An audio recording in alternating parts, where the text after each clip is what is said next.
Chapter 4 of 52. If you know what the 52 are, you are in the know. If you don't know, reach out to me and I will explain. All right, so if you're in chapter 4, you're likely a month into coaching with me. And in chapter 4, it's really about everything is neutral. Absolutely everything is neutral. Life events, things, situations, circumstances, people don't have meaning. They really don't. Our mind, our thoughts, our stories, our interpretations, our perspectives is what fills in the gaps. That's what creates meaning. So I have a question for you. If you do not attach a single thought to what you're experiencing, what is left? If there's no thought, what do you experience? What you experience is neutral. Thoughts are what we feel. We feel our thinking. We feel our imagination. We feel the thoughts that we believe in the moment. So if I tell you I don't like your purple hair, if your thought is, I don't have purple hair, Catherine's words have zero meaning to me. Is she okay? Now, if you do have purple hair and I say, I don't like your purple hair, and I know you have purple hair, well, that might be a little different. Then you might go, well, that's your opinion, Catherine. Thanks for sharing. All right. So nothing has meaning until the mind gives it meaning. Nothing has meaning until we attach to a story, when we cling to a meaning, when we think and believe something, that's what we feel in our body. We don't feel events. We don't feel other people's words. We don't feel circumstances. If you get a manila envelope in the mail, big yellow envelope, right? And it's full of contents. It's thick. You can feel something in there. Maybe something hard, something soft. You don't know what's in there. And the address and your name, all the information on the outside is done in beautiful handwriting that you don't recognize, and no return address. What does the mind do? The mind is going to look at that handwriting and analyze it and go, where have I seen this before? What color of ink is this? Where did it come from? Look at the front, look at the back. The mind is going to fill in the gap. It's going to try to solve the mystery. Who sent this? What is in this? For some of you, it might be received as scary. It might be exciting, alluring, a mystery. Some people might tear it open out of excitement and joy, and others will see it as spooky, eerie. It's all thoughts. That envelope does not inject feelings into you. Same with everything in this world. It's our own thoughts and stories that we cling to and that we believe that creates the feeling in our body. We don't feel events, we feel our thoughts about the events. Now I get people that come to me all the time. They're like, oh, but I'm in such pain. I'm in such heartbreak. I'm in such agony. I feel rejected. I feel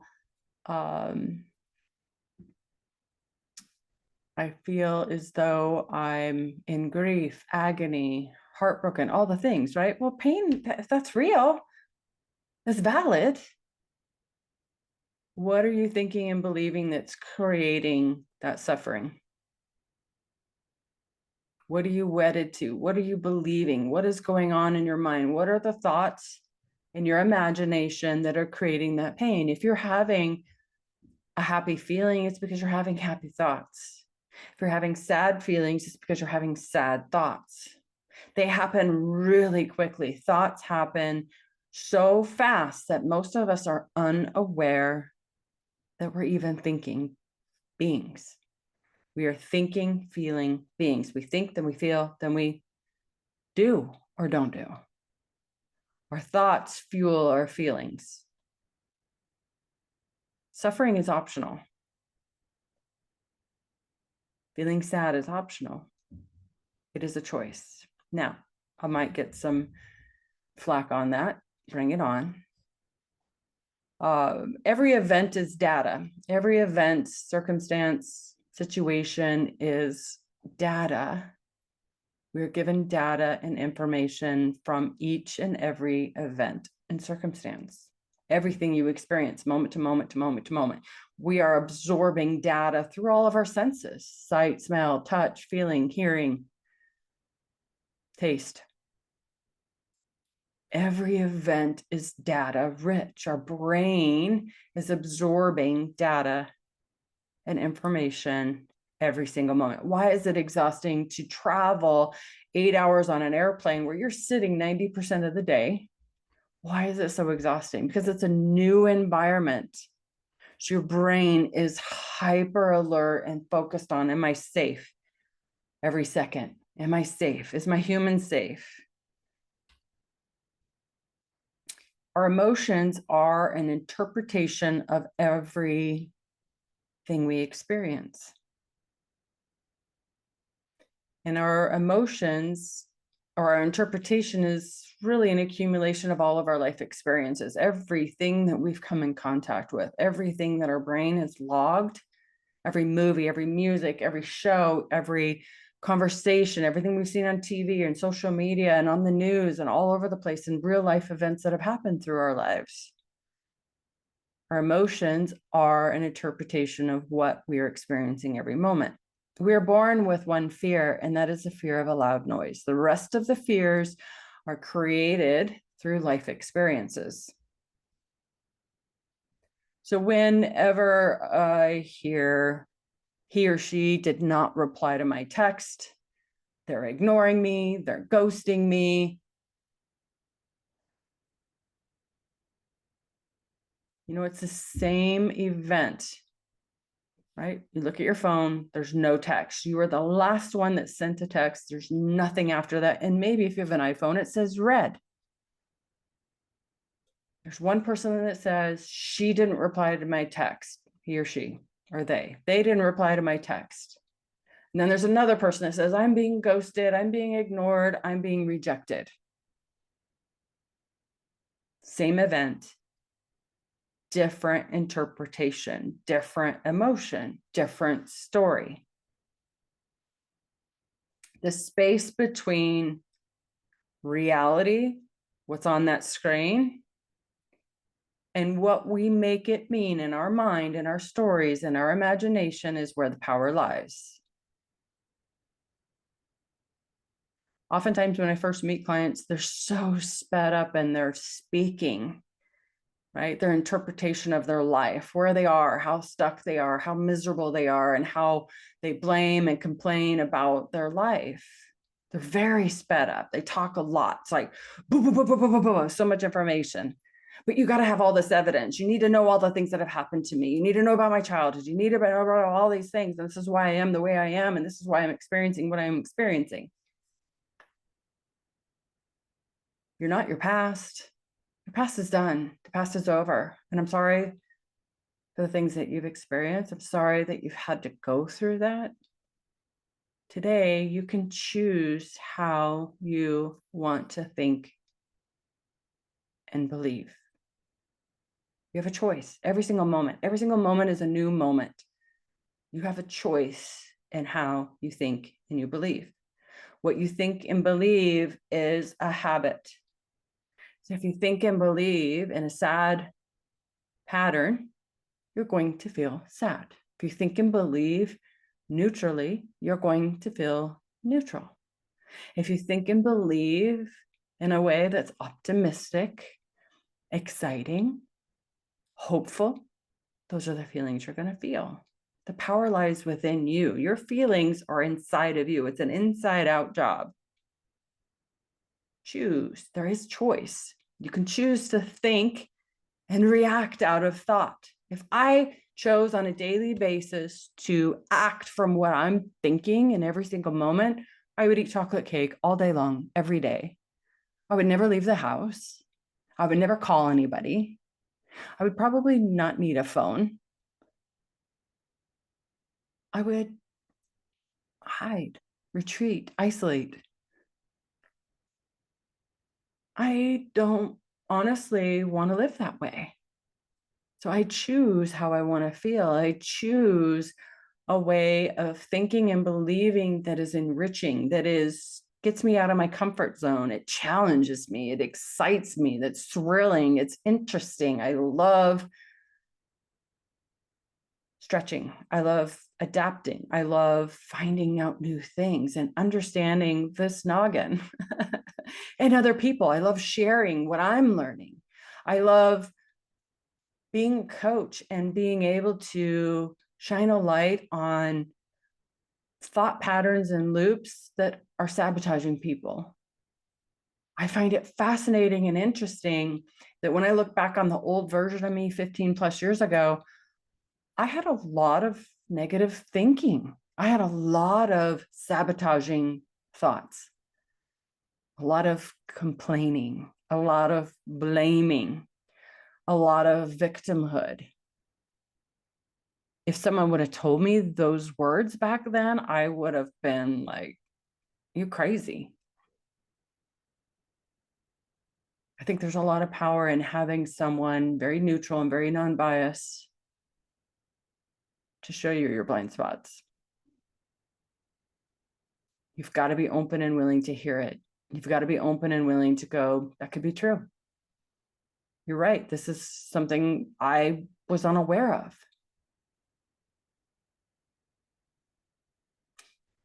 Your mind is a projector. Your mind is projecting out into the world your relationship to yourself and your life. A relationship is another word for what you think about yourself and what you think about your life. So if you think about your body and yourself and you really shame and guilt yourself and you have high expectations of yourself, you're really hard on yourself and you're really guilt yourself and shame yourself and you're just white knuckling through life, like very likely you're a very difficult person to get along with because you're going to project that outwards. You may not have the same language that you hear in your head. It might be different language. It might be a little softer. And in fact, actually, when I hear someone that's very self-critical and self-judgmental, I'm like, whoa. Or harsh and critical on others. I'm like, what is going on in your head? What is it like? Tell me what you're thinking. What's going on? I love it. For those that are open and willing and have a high awareness of their thoughts, it's amazing to hear what they have to say. Like, tell me what your devil and your angel are saying in your head, or however, whatever language they use to describe the inner voice, the inner dialogue. Sometimes it's, the inner child or the parts of me, or, there's all kinds of different languages out there from different understandings or concepts out there. But I love to hear what's going on in people's minds, what's driving them to take action or not take action in their life. And that's health, that's fitness, that's career, that's relationships. What's driving you to say what you say? What's driving you to act? What's driving you to not act? What are your thoughts? I love hearing about that because everybody's is different.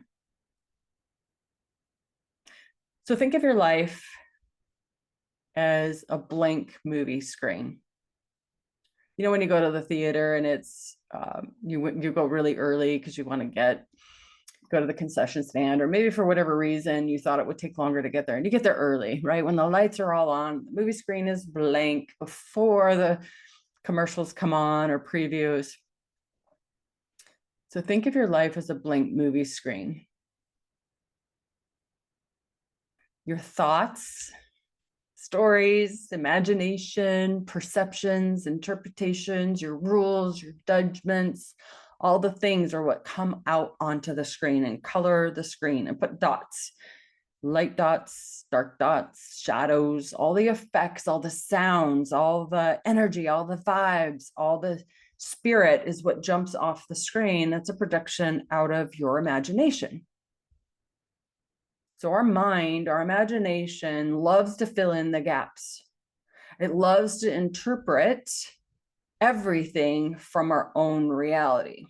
Okay, so all 8 billion people on the planet have their own movie screen and their own interpretation of what they see on the movie screen. There's no movie screen that's the same. Everybody's is different. Remember, it's all a part of everything you've come in contact with throughout your whole life. Everything. Religion, politics, culture, society, rules, demands, childhoods, whether you were bullied, not bullied, how you were treated by your siblings, everything we've absorbed, what TV and music you listen to, what social media you listen to, what you subscribe to, what you experience, what you witness, what you see, what you hear, what you smell, what you taste, everything is an accumulation of you to create your own unique reality. You're so unique, you're like fingerprints. Everybody's is different.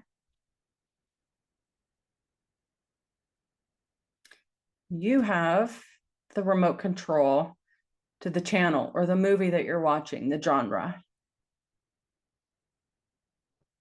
You have the power to change the genre. You have the power and that remote to change the movie title, the scene, the outcome of the hero's journey.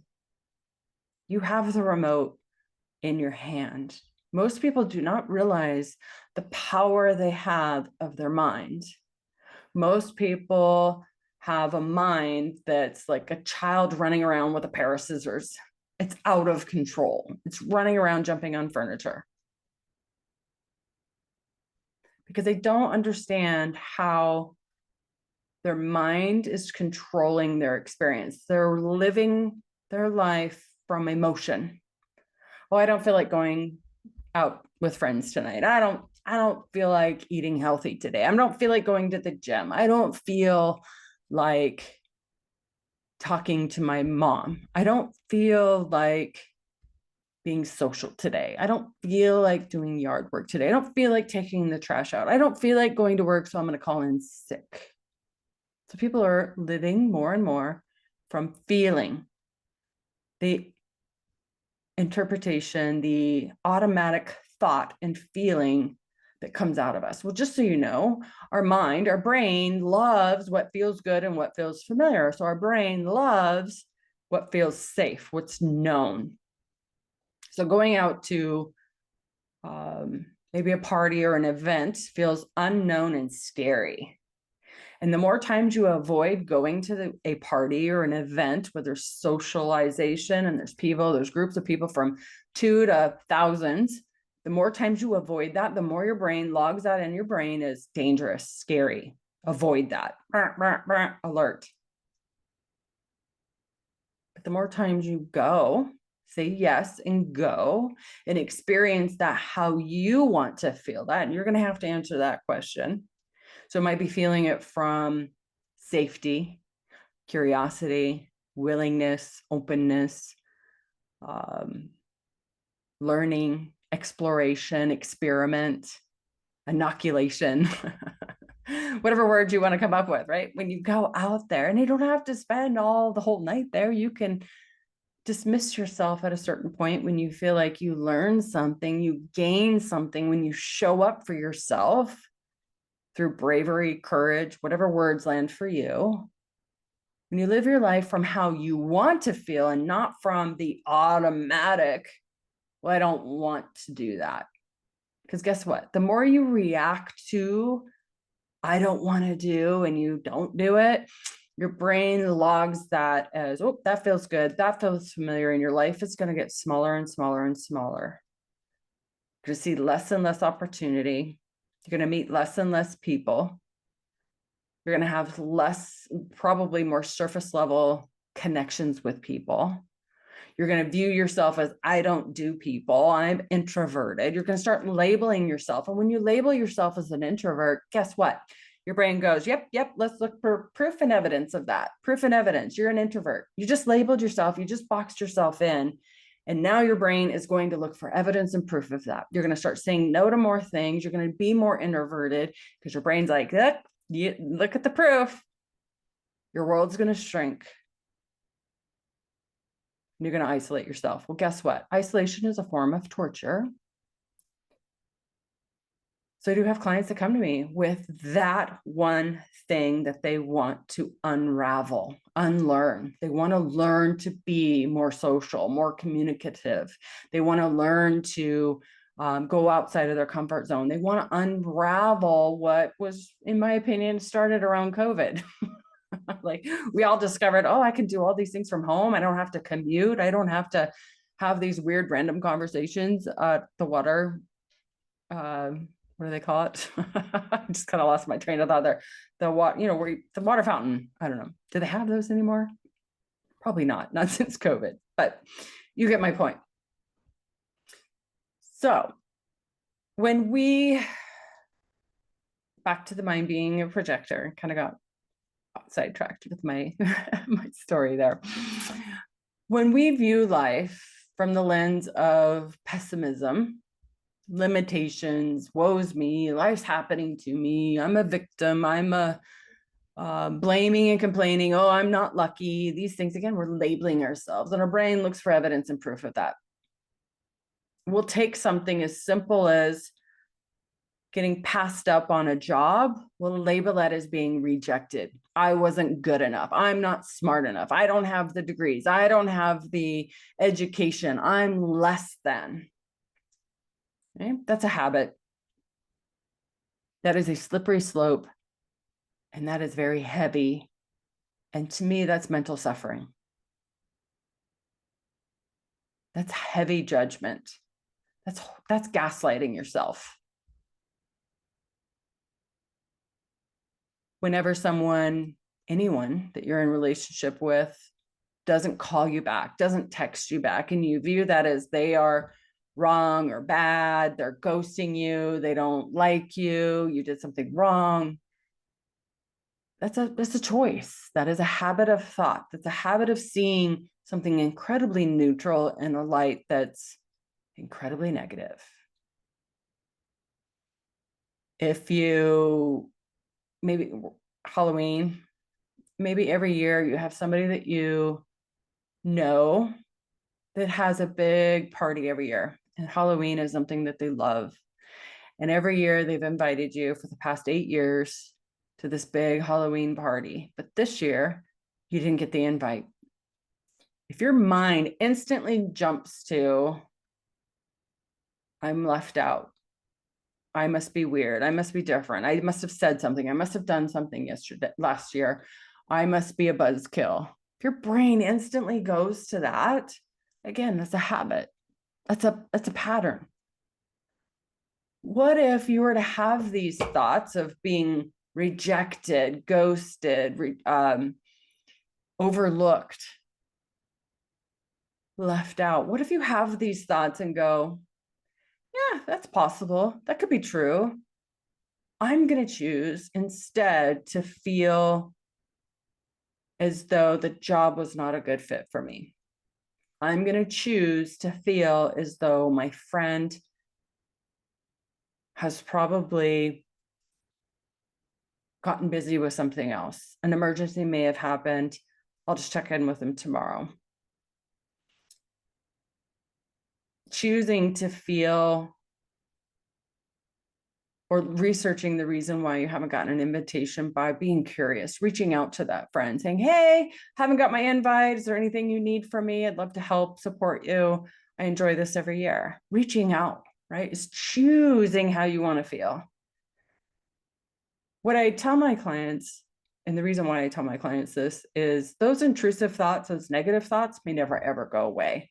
And I think a lot of people come up on board with me thinking like, please fix me. Please get rid of these negative thoughts. Make them go away. I don't like them. I don't want them anymore. Make them go away. I wish I could control this. I wish I could get them to stop. Well, guess what? When we think that way, they get bigger. When we think that way, they get stronger. When we think that way, they have more grip on us. They have more sting. They have more charge. But if we think of them in a way of, I expect them, I anticipate them, they're going to come on a daily basis. Some days there might be more of them. Some days there's less of them. But when I anticipate them, I'm like, there you are. I was expecting you. Go ahead, have a seat. I might need you. Have a seat, shotgun. Okay, but today I'm going to drive behind the wheel and I'm going to choose how I navigate this moment. I'm going to choose to navigate this moment from clarity, from presence, from calm, from patience, from clarity, from wisdom, awareness, excitement, joy. I'm going to look for a way to learn. I'm going to be curious. I'm going to seek to understand. When we learn the language of how we want to feel, that gives us a guiding post, that gives us a lighthouse, this gives us a direction. It shifts our mind, because our mind really can only focus in on one thing. Do you want to focus on the negative or do you want to focus on the positive? It's a choice, or it could be even neutral. It doesn't have to be black or white. It could be anywhere on the spectrum. You can certainly choose to feel sad and rejected. If that's how you want to feel that way. Choose to think sad and rejection thoughts. Wallow around in it, wear it. But no, that's how you're going to feel. We can choose the story that we experience in every single moment. You can choose your mindset. When you realize that you have choice in how you feel, that's when life becomes really cool. It does take seeing it in your own life in real time, multiple times a day. And I do believe it's a skill. I believe it's a skill that if it's practiced every day, it becomes stronger and stronger and stronger. And the negative, intrusive thoughts become quieter and quieter and quieter. Because you befriend them. You say, hey, I hear you. I acknowledge you. I was expecting you. I was anticipating you. Have a seat. Today, I'm going to choose how I drive. I'm going to choose what emotions dictate my choices and my decisions and my behaviors. I am going to choose. Now, this is not toxic positivity. It's been a while since somebody's said that to me, but toxic positivity in my mind has no feeling. It's chants, it's affirmations, it's empty words. It's not real, it's not sustainable, it has no feeling behind it. There's no values, there's no morals, no principles, there's no character behind it, conviction. There's none of that. It's just running around screaming positive words. And that's not at all what I point to. It's navigating your life moment to moment by how you want to feel. When you learn how to articulate how you want to feel, to be able to describe it to me in such a vivid way that I can see you doing it and experiencing it, like it creates a movie in my mind. I know it's creating a movie in your mind, and it gives you a compass, it gives you direction, it gives you an idea of what to say, how to act, how to behave, what to do, what not to do. It gives you a direction, it gives you a foundation, it gives you a great feeling. It disrupts that negative old thought loop. You unlearn it naturally. It redirects your focus towards what you want. It redirects your focus to a chosen mental state or a mindset, whatever words you want to use. It's training your brain to focus in on what you want more of. It's training your brain to focus in on how to work for you rather than against you. It doesn't know the difference. Like, it's just working overtime. It's working super hard for you. If you give it the command, this is how I want to feel. I want to feel calm. I want to feel brave. I want to feel courageous. I want to feel mighty. I want to feel resilient. I want to feel calm. I want to feel agile, flexible. You start to figure out what those words mean, the meaning behind those words. It gets deeper and deeper and richer, and it sets your heart on fire. Whatever your words are, please don't steal mine. Unless any of them resonate with you, don't steal my words. And this is not affirmations or chants. Every single moment, you're going to need to collect new words.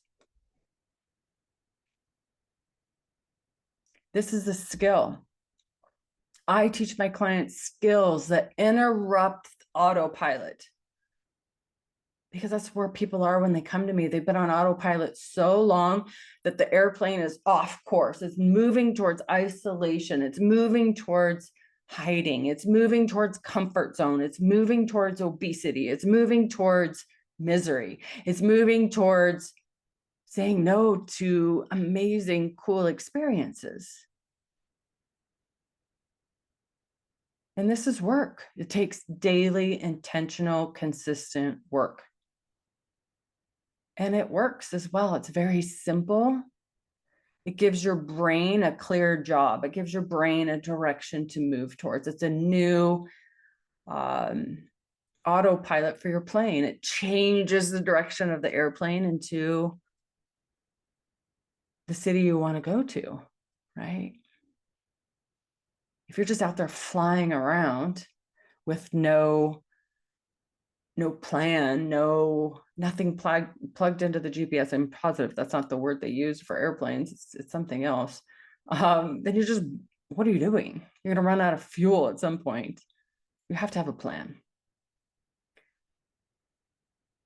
So, because if you don't give your brain direction on where you want to go to, our brains are negative bias. It'll naturally move over to protecting you, serving you, and collecting data and evidence of anything that's scary or frightful or dangerous.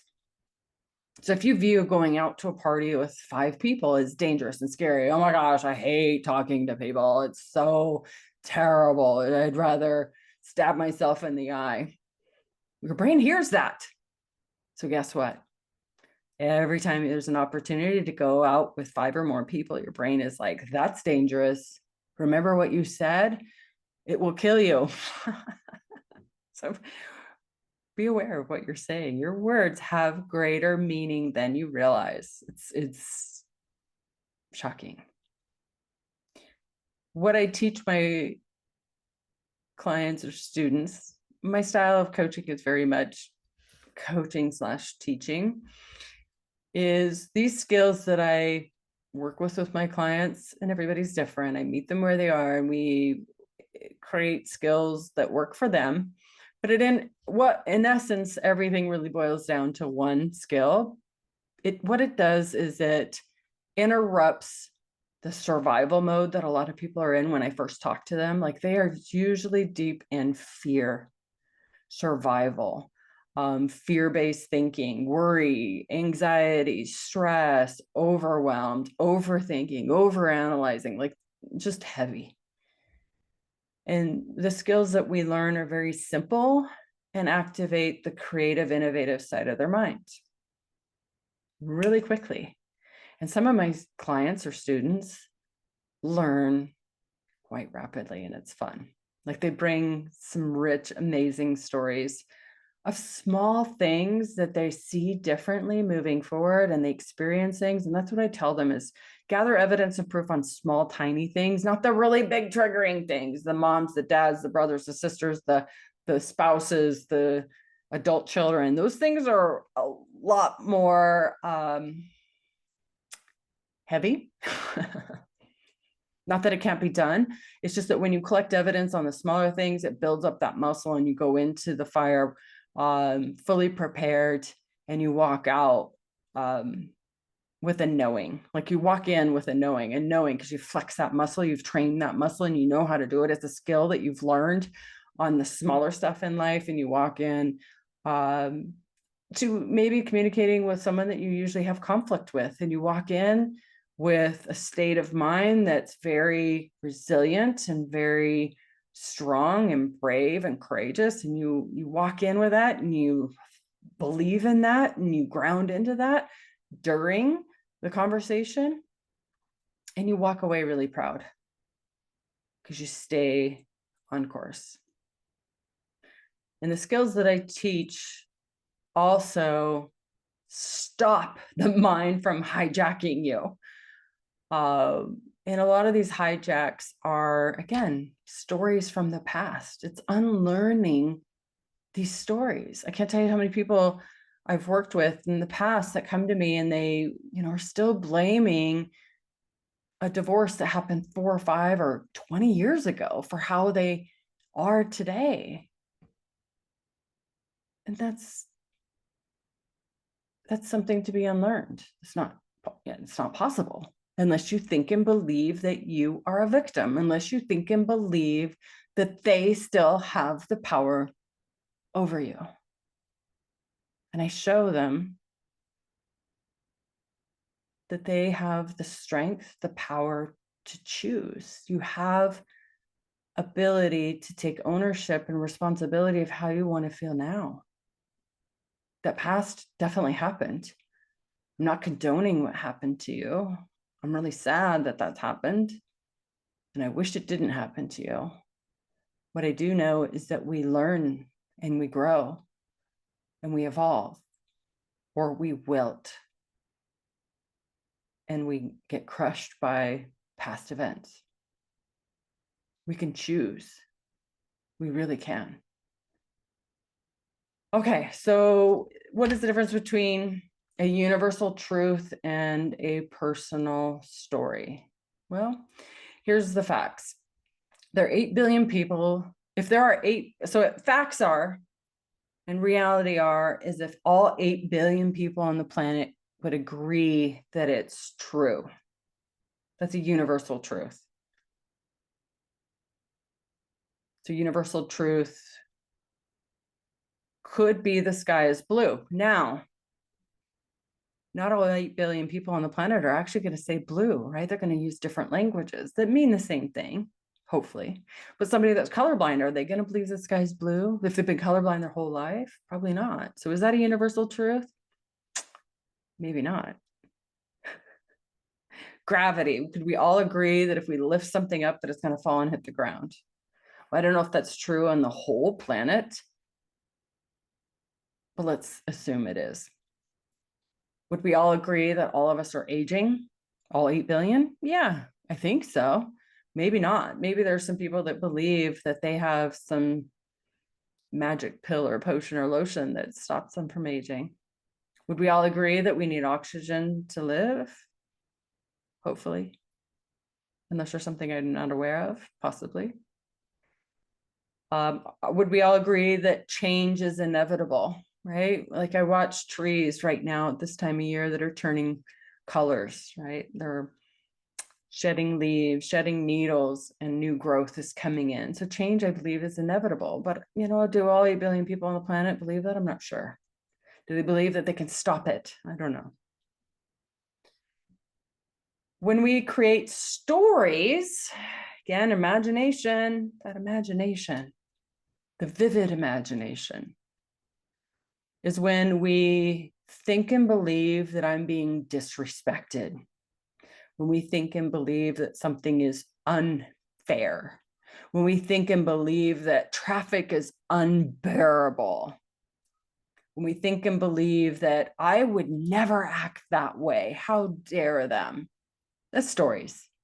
That's judgment. That's critical.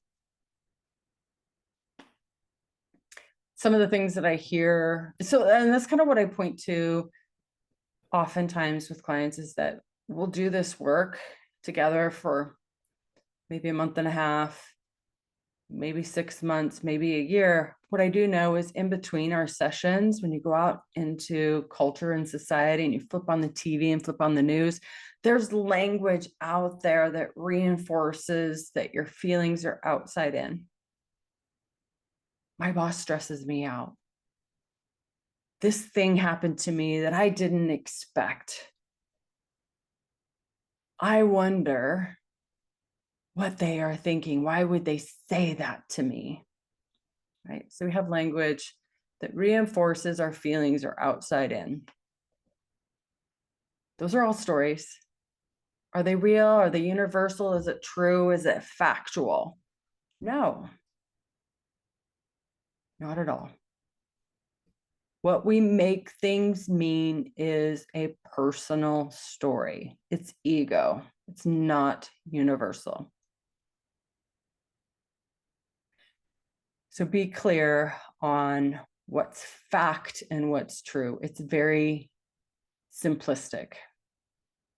It's very neutral. There's no feeling words involved in it. Like I had a client once that told me, I started this new job. I have 25 years of experience. And what is true and what is the facts is no one there respects my time. No one respects my 20-something years of experience. No one acknowledges me. No one yields to me. No one sees my knowledge and experience and respects me. They walk right by me at this new job. Is that a fact? Is that true? And he says, yeah, it is. It's true. They disrespect me. They ignore me. They look down on me. That sounds like a lot of story. Doesn't sound like facts. It sounds, what would be a fact is you are new at that job. That's it. A jury of 12 would agree that that is true. The rest of it is your interpretation. It is your imagination. It is meaning. It is personalization. What ends up happening when you feel that way? Oh, well, I'm very grumpy. I don't talk to anybody. I put my head down and I grumble and I do just the very bare minimum. And you're okay. How is that working out for you? What is the feeling that you want to lead with? How do you want to feel walking into that job tomorrow? Within your control. How do you want to feel? I don't remember what his words were. Well, let's assume that they were, I want to feel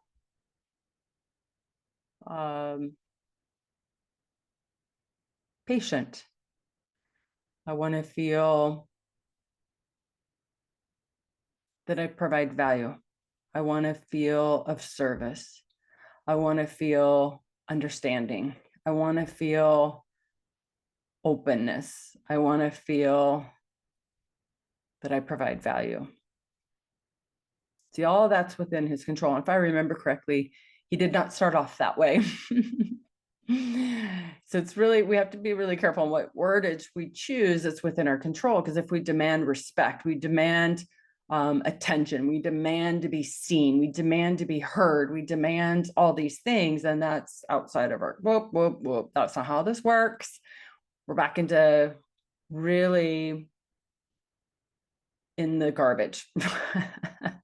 We're in a low level of thinking. We're in a low vibration. We're in a low spirit. We're in a low feeling, and that is going to create more of that, right? So what energy you bring into that new job is likely what you're going to get reciprocated. So if you're very open and you're very compassionate and very patient and very calm and very open-minded, not everybody's going to reflect that back, and that's okay.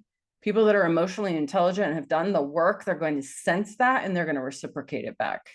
Maybe not initially because it is a brand new job. It might take a little bit of time. It might take building rapport. It might take building trust. It might take asking permission and being gentle and being kind and being receptive. And oftentimes one of the other statements that I'll use in sessions is, what is the energy you want reciprocated? Because sometimes clients will get stuck with the how do you want to feel? It's like, I don't know. I'm like, well, what do you want when you walk into that job? What is the energy you're hoping to receive? Well, I want them to be patient with me because I'm learning a new set of rules, a new OPM or whatever the case may be. I want them to be understanding. I want them to be patient with me. I want them to be curious at what I can contribute. I want them, so that kind of helps sometimes. Our language, the words that we choose, and again, when we slow down and choose our wording, how we speak, how we articulate ourselves, when we slow down, it directs how we feel again. It directs the emotion that we feel. So if we think and believe that I am crushed, I am disappointed, I am rejected, well, guess what? You're going to feel crushed, disappointed, and rejected. That is for sure and for certain. When we identify with a feeling, notice I am crushed, I am disappointed, I am rejected, I am not good enough. That's an identity. And interestingly enough, in coaching sessions, what I notice is the I am statements usually will repeat like three. They'll say that same I am statement 3 times in a paragraph, let's just say, or in a story or a context. They'll say it 3 times. Like they'll put it at the middle of the beginning, the middle, and the end, strangely. But what that is that's repetition. You're saying, I am not enough. And our brain hears that as an identity. And again, it looks for proof that you're not enough.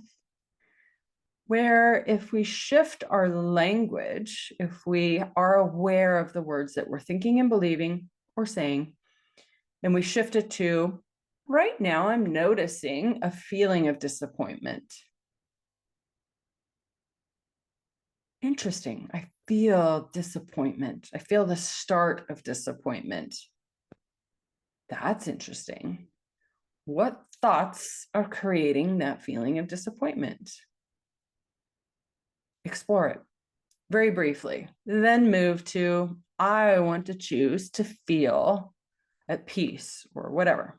Choose your anchor words and find a step to move towards that peace. What is it that will help reinforce you feeling at peace? Another thing would be is if you're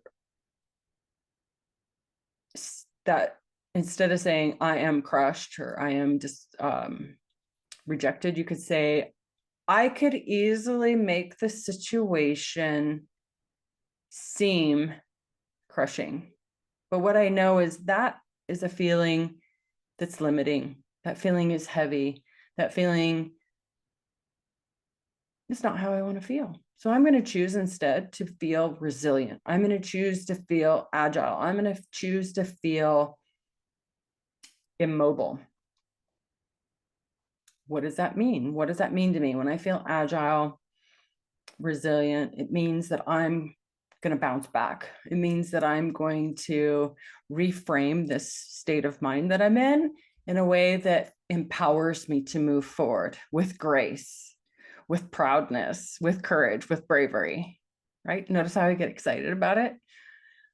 So it's really shifting how you experience everything, but it takes awareness, it takes knowledge, it takes your friends, your family, or coach like me to help you see what words and what language you're framing daily events in your life. So if you have something you're bumping up against, some conflicts, having a hard time communicating, whether it be a family, friends, partner, or someone you're in a relationship with, adult kids, young kids even, look at what words you're using in your thoughts, in your stories, and the words you're using to articulate your situation. They're very revealing. And some people use journaling to discover what thoughts are creating their feelings. Now, I'm very selective on how my clients do journaling. So reach out to me if you need to know more about that. But words are not reality. How we frame and articulate anything is not reality. Especially the automatic thoughts. Usually automatic thoughts are from fear. They're from pain or past events or things that we've heard on social media that cause other people pain and heartache. You know, I just think about it this way. Anytime anybody says, oh my gosh, I found out I have this health diagnosis, what is everybody's first thought? What caused that? Or if you get a diagnosis, instantly go on the computer. What caused this? What did I do to create this? How did this happen? Why did this happen? Right? So we instantly, as human beings, want to know what the cause of things were. Why? Because we want to avoid that pain. We don't want to have that diagnosis if it's somebody else.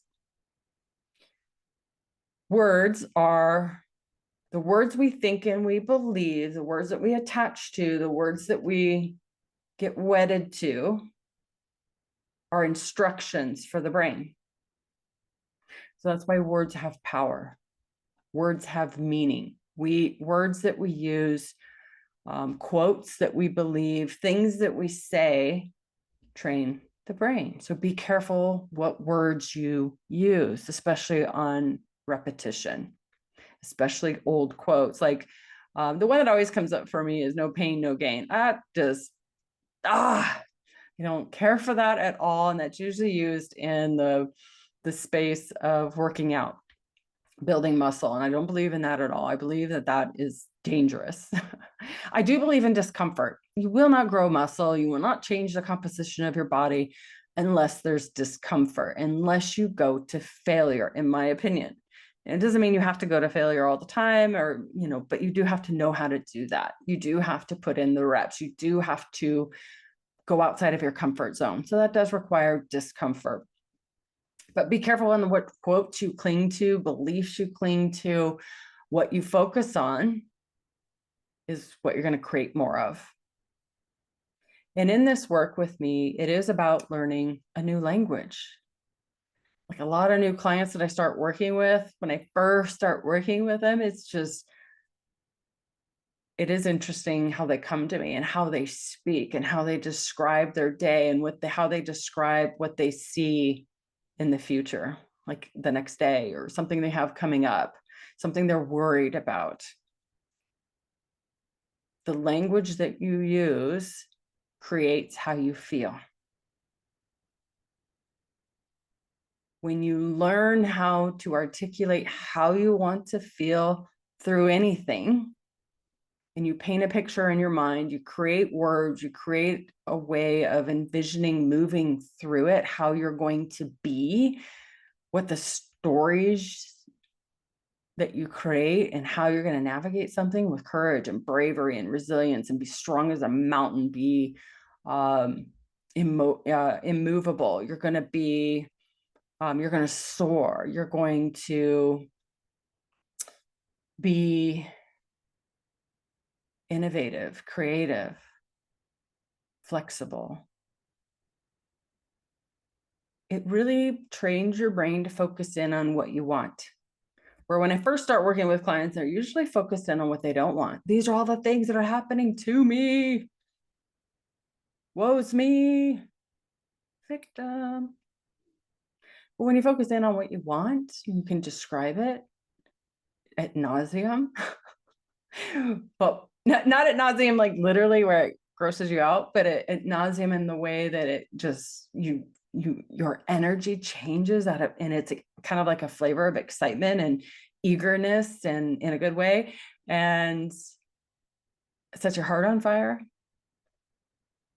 That's exciting. It gives me goosebumps. Words will activate that have a positive and depth and richness and meaning and vibe and aura and spirit behind them that you choose, that activate your imagination. I feel it. And what that does is it guides you to the next step. Everybody that comes to me, they know what to do. They're just confused by all the thinking. They're confused by going on social media and getting 100 different opinions. They're confused by what their family's opinions are and what their friends are telling them to do. Your friends and your families don't understand you. Everybody's different. Everybody's unique like their fingerprints. Remember? This is your life. Choose how you want to feel. Move through your life from how you want to feel, which is your values, your morals, your principles, your understanding, your virtue. That's the pathway to fulfillment and meaning. That's the pathway to serving. That's the pathway to creating a life that suits you. The brain is always looking for proof and evidence of what you are focused on. So give it something positive to find evidence and proof of. Because the things that you say repetitively, whether it's knowing or unknowing, is hypnosis. You're hypnotizing yourself.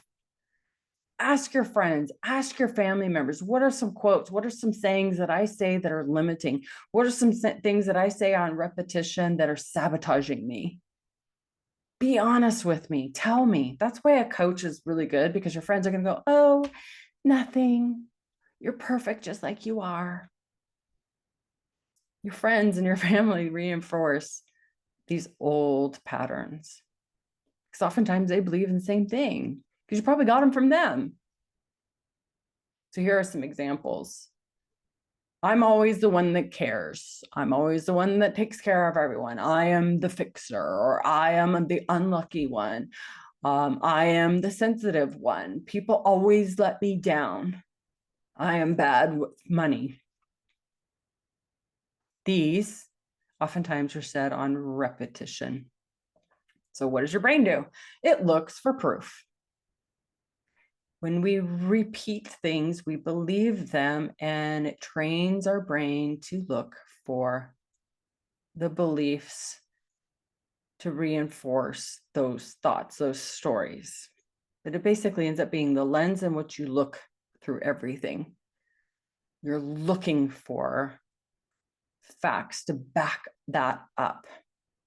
Usually clients will say, yeah, but here's some proof and evidence. This is why I think this way. This is why I believe that I have bad luck. Let me give you more proof. Let me give you more stories, more data. It's also from the past. It doesn't define you unless you want to be defined by that. If you want to be defined by that, great. What do you think the outcome is going to be? If you think and believe that you're unlucky, what do you think it's going to be like in 3 years, 5 years, 10 years? Our human brain takes in roughly 11 million bits of information every second. That's through our senses, our full senses. Let's assume that all of our senses are in well working order. Visual, audio, tactical, smell, hearing, taste, right? So everything, all of our senses takes in 11 million bits of information every second, maybe more, maybe less. Conscious awareness, right? When we are really present, where we're really absorbing what is happening in the moment, the maximum that we're aware of, again, science, who knows? Next week might be a different information coming out, but conscious awareness, they say, is only 40 to 50 bits per second that we can consciously have awareness and absorb. That's like, so 99% of what we take in every single moment is filtered out.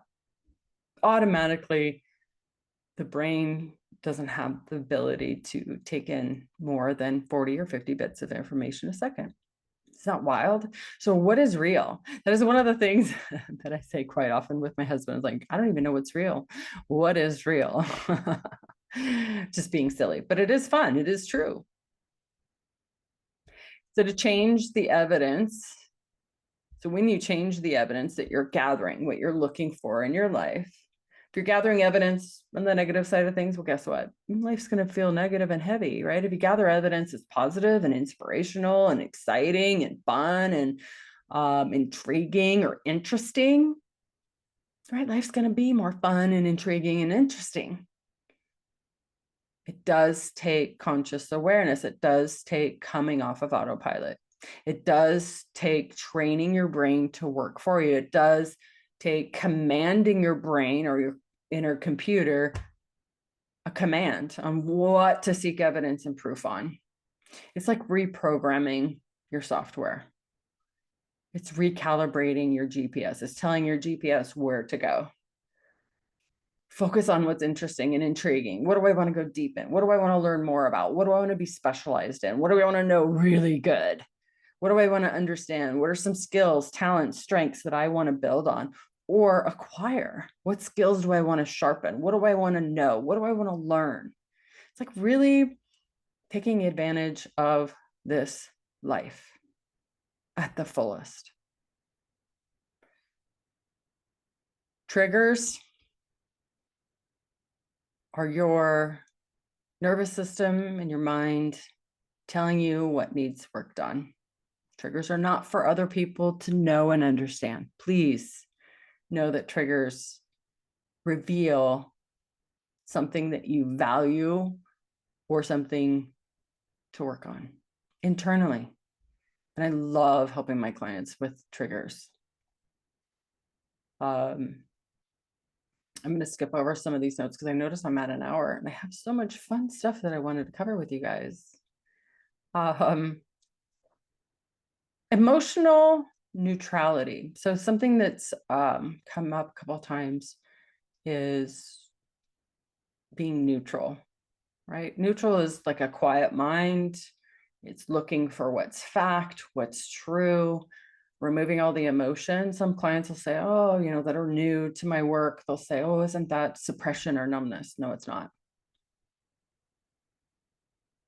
So neutrality, and it's not something that in fact, whenever I work with a client, I meet them where they are. I meet them where what they want to experience. What do you want to feel? What do you want? How do you want to feel? I work with their words, their terminology. So rarely does neutral come up, honestly. I don't give my clients words. In fact, I'll tell them all the time, I don't want to give you my words. Please don't use my words. Use your own words. Use your creativity and come up with your own words. They don't have to be fancy words. They could be joy. They could be happiness. They could be peace, calm. Choose your own words. Right? You have a buffet of words. Use ones that work for you. And they don't even have to be words that we associate with feelings. Like I have clients that use butterfly or eagle or honey badger or bear or mountain or dog. I have clients that blend two animals together. They'll blend, like I'm trying to think of what one did recently. There was one that blended like a bird and I think a lion, because they like the characteristics of both and they wanted to blend it. They didn't necessarily want to make it one animal, but they wanted to use words that the strengths of the two to describe how they wanted to feel moving forward through whatever they were experiencing in their life. But neutrality is really, in my mind, is being present and calm, being in a quiet mind, a clear mind, a still mind. It's a curiosity like we had when we were under 10 years old, right? Before we were bullied at school, or before we were punished at school, or punished for a bad grade, or not being good enough, or all the things, right? Or compared to our classroom, or doing presentations, right? In front of everybody, or spelling bees. Neutrality to me is being open and curious and seeking to understand. It's just being like a quiet mind, like no thought. So it's being able to, neutrality would be okay, feeling okay. Right? So okay is a feeling. Again, it doesn't have to be a fancy word. Okay would be, it might have gratitude behind it, being grateful for being okay, right? Not being depressed or sad. It's just being okay. I do believe that we are all meant to feel the full spectrum of emotions. I don't feel like any of us escape life without feeling grief, sorrow, sadness, or guilt. I think that we all experience all the flavors of feelings throughout the life that we have. I mean, hopefully you know how to self-regulate and pull out of any of those negative feelings. That's what my hopes and dreams are for every client that I have, is to show you the path to neutrality, if that's what you want, right? Again, I work with you and what feelings you want to feel that are within your control. It's being able to emotionally create safety in your world, in your reality. Because if you think and believe that you're safe, you will feel safe. If you think and believe that you're okay, then being okay becomes possible. Too often people come to me and identify too closely with anxiety or madness or anger or resentment. They're just so gripped with those words that, to me, that's a trigger, that's an alert. These are negative feelings that just need something healed. And healing doesn't mean decades of talk therapy. I know that serves some people. That's definitely not my line of work. If that's what you want, go someplace else. That's not what I do. I help people feel what they want to feel. create a life that they dream of. I help people create a life that you don't need an alarm clock every morning. I help people create a life that they don't need a vacation from, that every day is a holiday. I help people understand their brain, their nervous system, and how their reality is created. So I think that that's where I'm going to end. Again, I had way, way more to go through. I want to utilize this time, try to use it an hour. For some, that's way too much. Attention spans are getting shorter and shorter. But I am I'm done for my day too. So I'm kind of feeling like I want to recharge and rest for the rest of my evening. I do appreciate those of you that have watched all of this to the end. And I love hearing from you, whether you're a client, a future client, or a curious human being. I would love to hear your stories, your thoughts, your opinions, your views, and any feedback. So feel free to reach out to me at any point in time. So anyways, chapter 4 of 52, got a ways to go, but I'm enjoying this. So stay tuned and I'll see you guys soon. Bye.